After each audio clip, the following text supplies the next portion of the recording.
Welcome to the Arizona State Football Insiders. I'm your host, Rob Penn, along with Juan Roche and Gerald Riggs.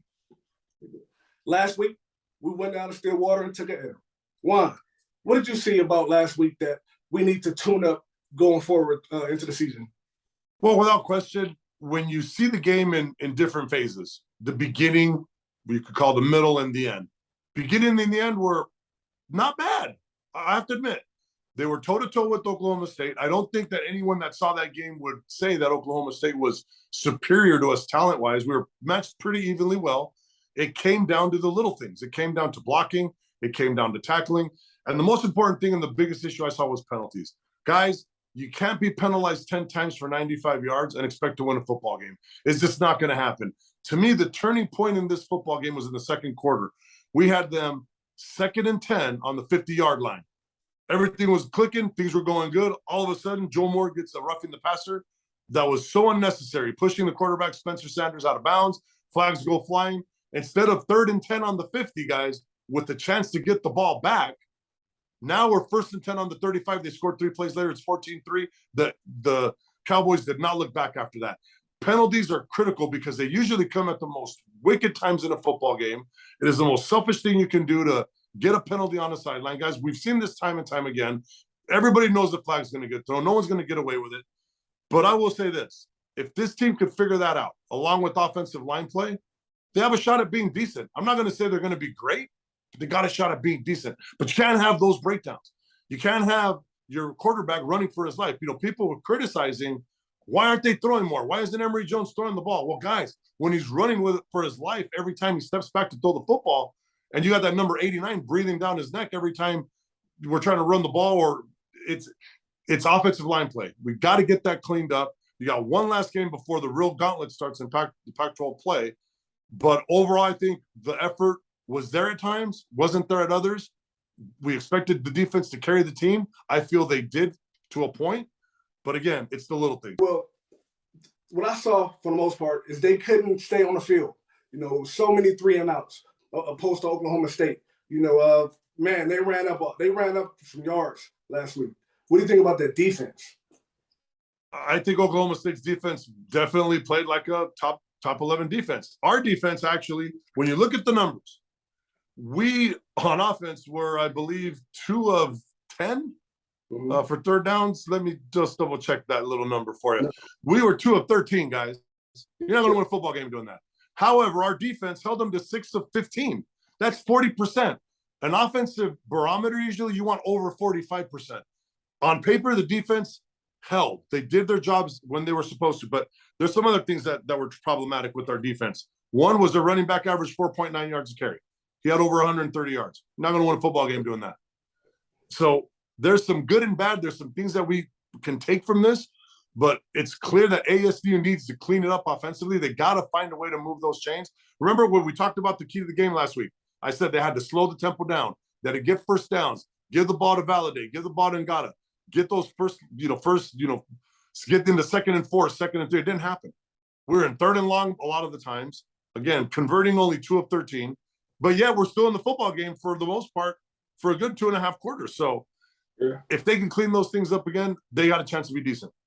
You know, last week, Oklahoma State appeared to just be more physical at the point of attack than Arizona State was. They had a grown man, and I mean a grown man, playing D tackle that gave ASU fits a lot of times on big downs. One of the things that ASU has to get cleaned up offensively is 3rd downs, right? 3rd down conversions. Through 8 quarters, they're in the 20th percentile of 3rd down conversion. So we got to pick that up. I think offensively, a couple of things we could have did. I do believe we did pretty good running the ball. We have great running backs, so we should continue to feed the ball, let those guys get going, let the guys up front get downhill. In the throwing game, though, I think we could have benefited some by taking advantage of the things that they struggled with the week before. The week before, you could see Oklahoma State struggle with crossing routes. They struggle with mesh concepts, high-low concepts, things of that nature. So when you get off into your mesh concepts, we're talking shallow crosser, We're talking about dig. We're talking about post over that. We're talking about levels. Those things they seem to have problems with. When the team that they were playing, Central Michigan, ran those type of plays against them, people were running wide open all over the field. Also, as well as the high-low concepts, right? When you have your hitch corner, right? You have your seam slant, right? You have things of that nature. They struggle with those, and I think that we could have probably implemented some of those in order to help us to see if they got it cleaned up. Because if they didn't get it cleaned up, that means the bleeding is going to continue. Well, okay, let's talk about Validate. Like I say, well, I saw a lot of spot plays, spot players, splashes, Soleil with, 8 tackles and an interception. Validate, he had those 21. Gerald Riggs just got finished, speaking about running backs, they get that 25 to 30 carries a game. This guy just had 21 for 118. So that means that we did have some good things going on in that offensive line also, True, but there was also a lot of times when Validate was getting hit at the line and he was able to break tackles. Let me tell you something about this young man. I'm impressed. Yeah. I am super impressed with this kid's heart, with his ability to make chicken salad out of the chicken you-know-what, because there were several of those runs where it could have been for a loss or a gain of 1 or 2, and this kid, he willed himself a first down on one of those carries. He had 6 people on top of him and got 3 more yards. Guys, when you have a running back like that, that ignites offenses. That will get people fired up. That'll get your offensive linemen fired up. But I also saw a lot of sloppy play. I saw Oklahoma State's defensive line in the backfield way too much. The 3rd and 2 call to the boundary at number 89 is still, I scratch my head. Why would you run to that guy? That kid was eating us alive at both our tackle positions. They run at him on 3rd and 2 to the boundary. Instead of a 2-yard gain, we get a 2-yard loss. Now it's 4th and 4. We had to punt. Again, little things like that. So I know the coaching staff. I know that they're preparing to win. I know they're gonna clean a lot of this up. It's gonna come down to those fundamentals. But when you got a team like Eastern Michigan coming into town who's only averaging 2.9 yards a carry on the run game, and they're averaging 7.3 on the pass game, and they've given up 4 interceptions and 6 sacks, this is a prime time for your defense to step up.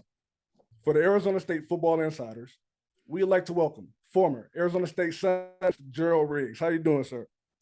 I am wonderful, man. Good to see you and good to hear your voice again. Love getting able to reach out and connect and keep my name out there, at least with nothing else. Yes, sir. Yes, sir. Your name still rings bells around here, that's for sure.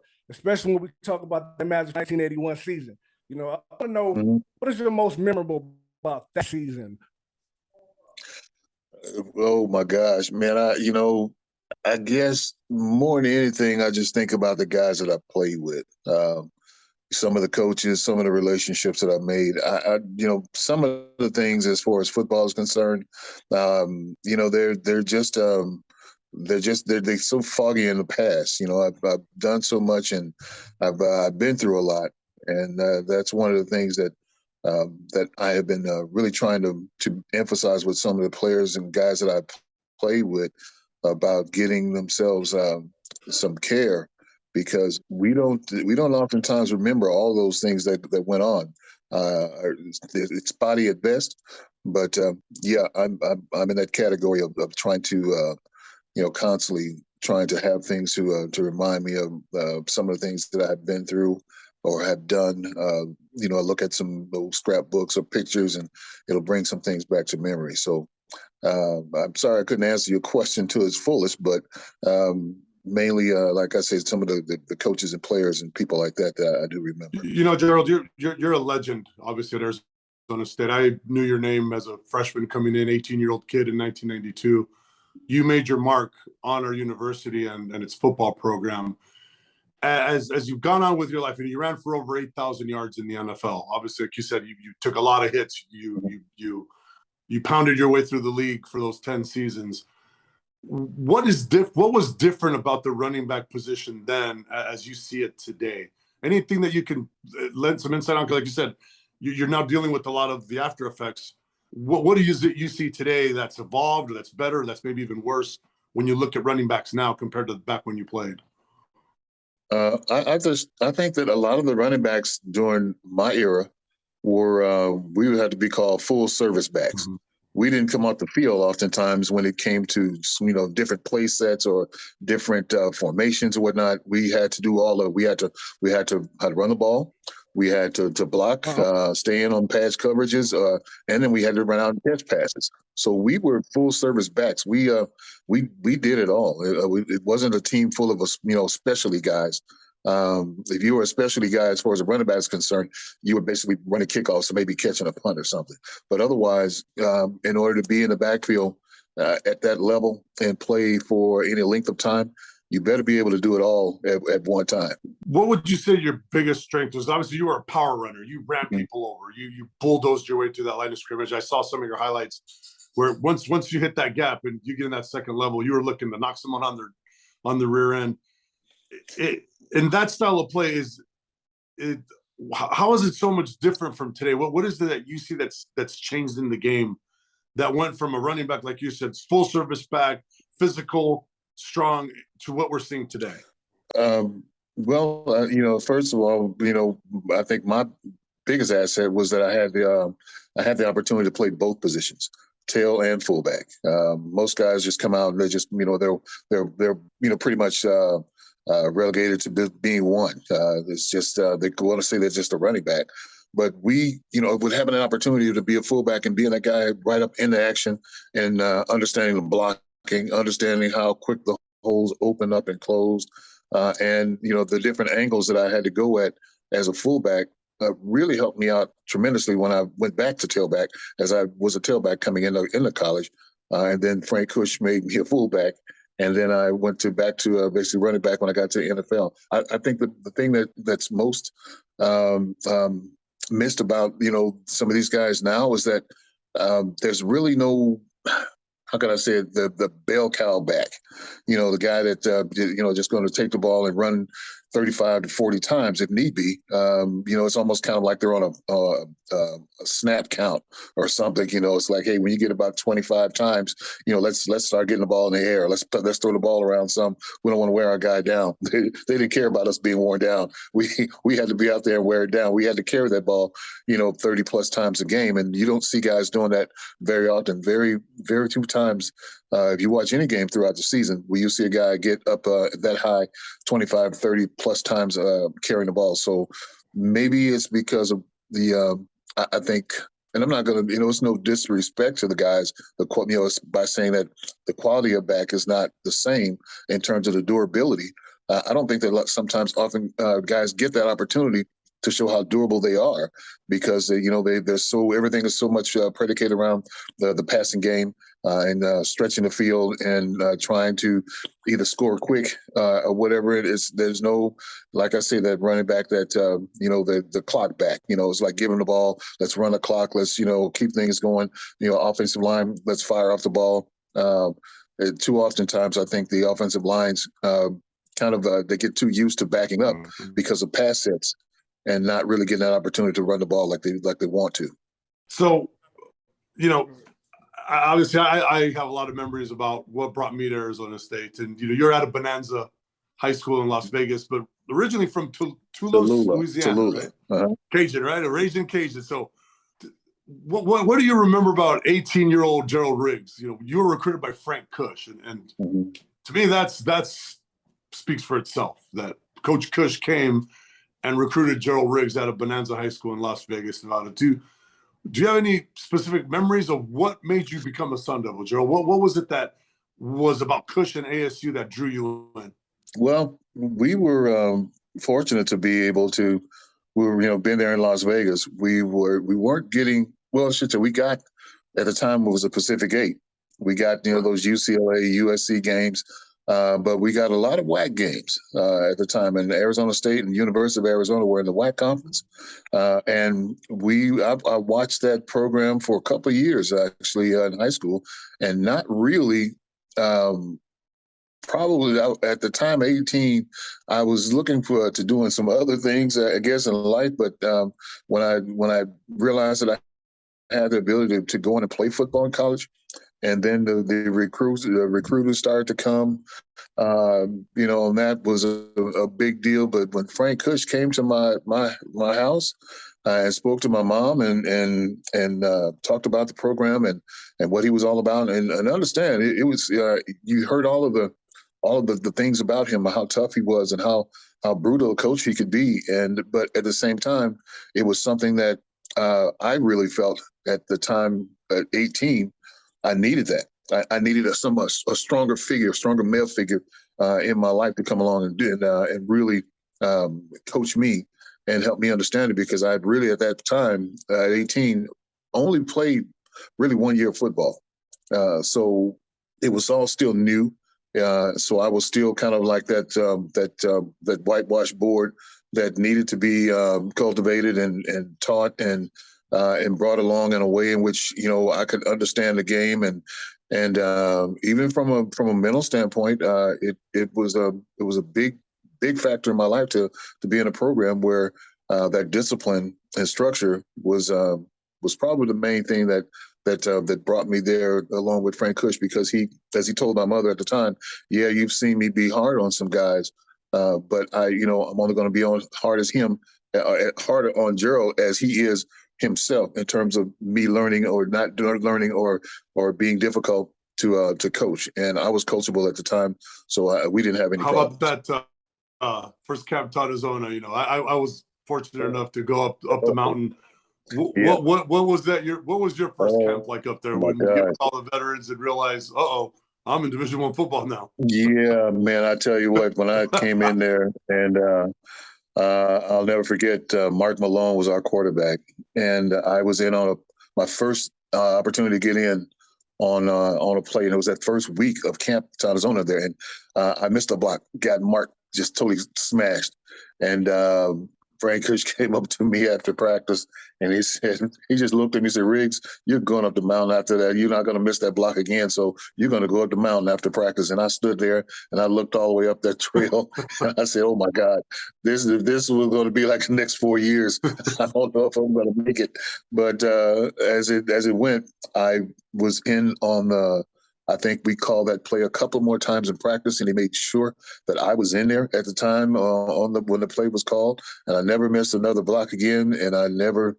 After practice, he came up to me. He said, "You know what? You know that you were in there on that same play. We ran that play a few more times." And like, "Yes, sir, we did." And he's like, "Well, you did good. So don't worry about going up the mountain today."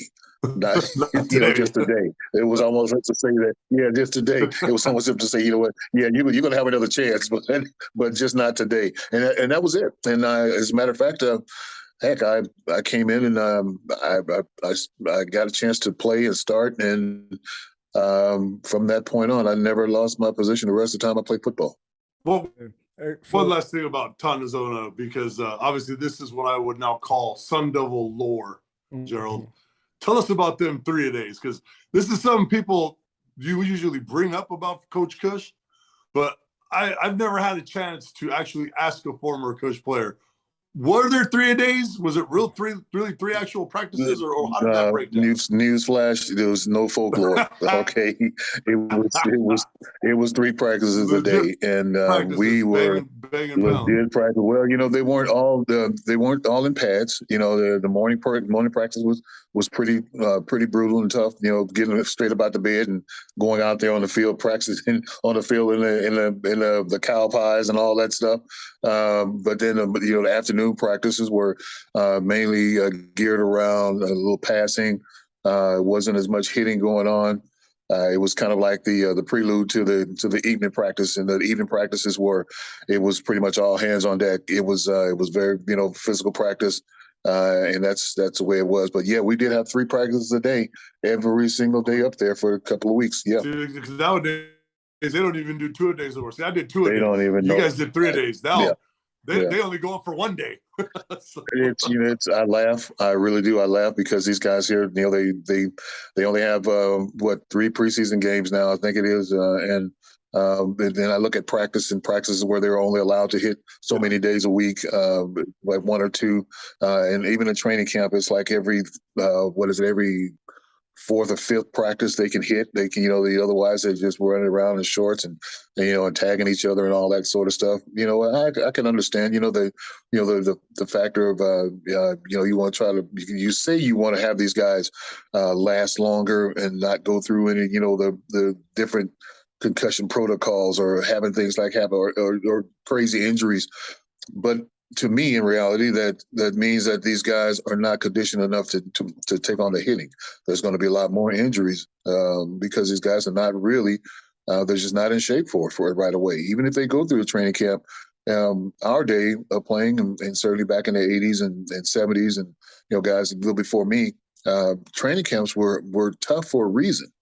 And they were to prepare you to go through a very difficult campaign coming up in the next season. And even if you were, nicked up or hurt or whatnot, guys always made it back, unless it was something, of a serious nature, broken bone or something, or torn ligaments or whatever. But you didn't see as many as you do nowadays, though. Go figure, what that is when these guys have so much at their disposal.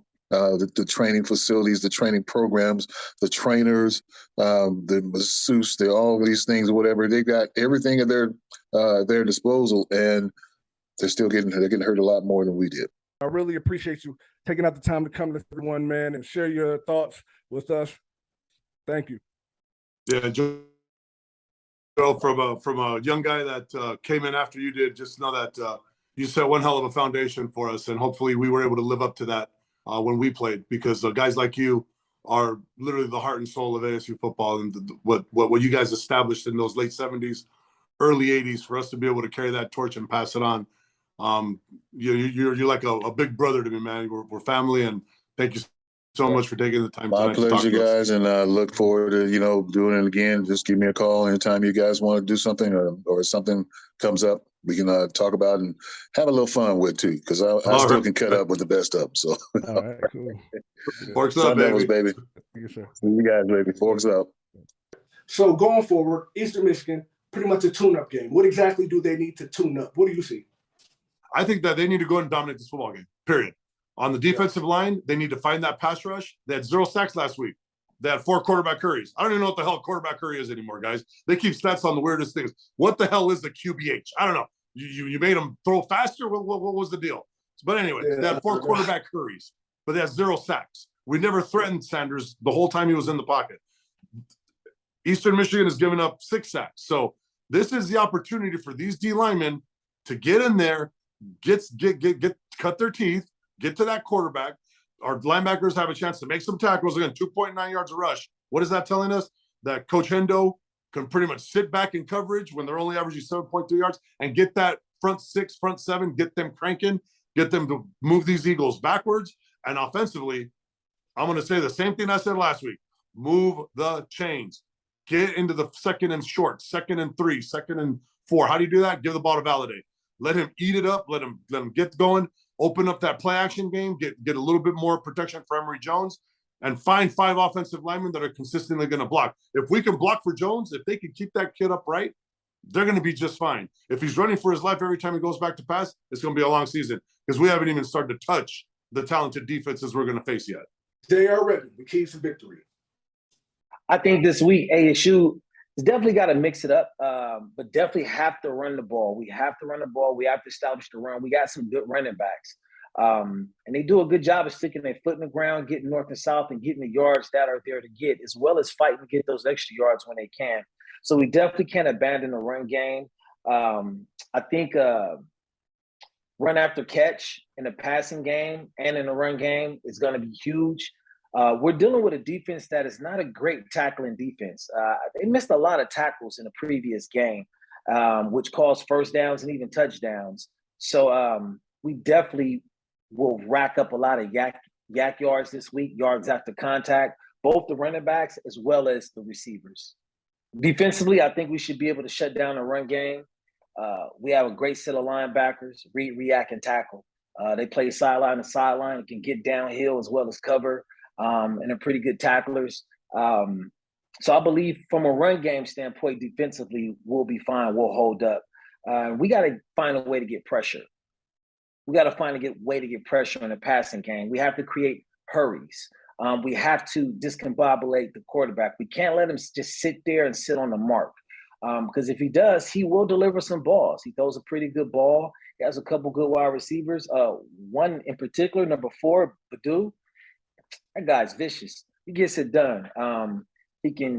His run after catch, if you don't tackle him, I don't mean hit him, I don't mean sling him around, you have to tackle him because he will put that foot in the ground and he will get up out of there if he can. If you don't get that guy on the ground, get those knees down, he's going to go, and he's going to go to the house. He catches the ball when he's covered in blanket coverage. He's a smaller guy, but he finds a way to come down with the ball. He's a really good athlete, talented wide receiver, so we can't take him for granted. Really got to bottle him up. So from a special teams perspective, we got to find a way to make a play. They had a big return against them last week in special teams. And you know what, to be honest with you, it wasn't anything flashy. The guy got the ball and all he did was take off and run. And, you know, we definitely got guys that are capable of doing that. So we should look to have a big player or two in the special teams. You know, if we can get those guys going, get them running, get them moving, the lanes are there, and they're not a very fast team. And as well, it's not a good tackling team. So we should have a good performance in special teams, punt returns and kick returns, God willing. So offensively, we definitely have to run the ball. And we got to get the ball out of our hands when we are throwing the ball. Let's get it to the open areas. There's a lot of holes in the zone that they run, and they are not great tacklers. So we should be able to prosper run after catch. Defensively, let's bottle up the run, and we just got to contain number 4. We should be decent. Those are my keys. So this week is definitely a statement game. Get back on track, get everything moving, get these players' confidence back up, give them a really wreck shop and get on people's minds here in the Pac-12. So Juan, before we get out of here, do you have anything you want to say? I just think that this season is going to be a labor of love. I think that we're going to see a lot of things that we didn't see before, talent-wise. Hopefully, offensive execution, defensive execution, but it's going to come down to finding the right chemistry, finding the right personnel. And I think they're not there yet. I think that last week, platooning tackles and a lot of rotation in that offensive line. If they could get that settled down with the talent we have in the backfield right now with Emory Jones and Xavier Valladay and Daniel Ngata, you know, then we got to find the receivers. You know, we got to find dependable guys that we can stretch the field. We got all the tools in place. Now we just got to build the house. That's kind of mouthful when you got one game left before a gauntlet of Utah, USC, and UW. But hey, like we were taught, one at a time. Let's take care of EMU, and then we'll see where we go from there. Thank you for tuning in. See you next week. Go Devils. Go Devils.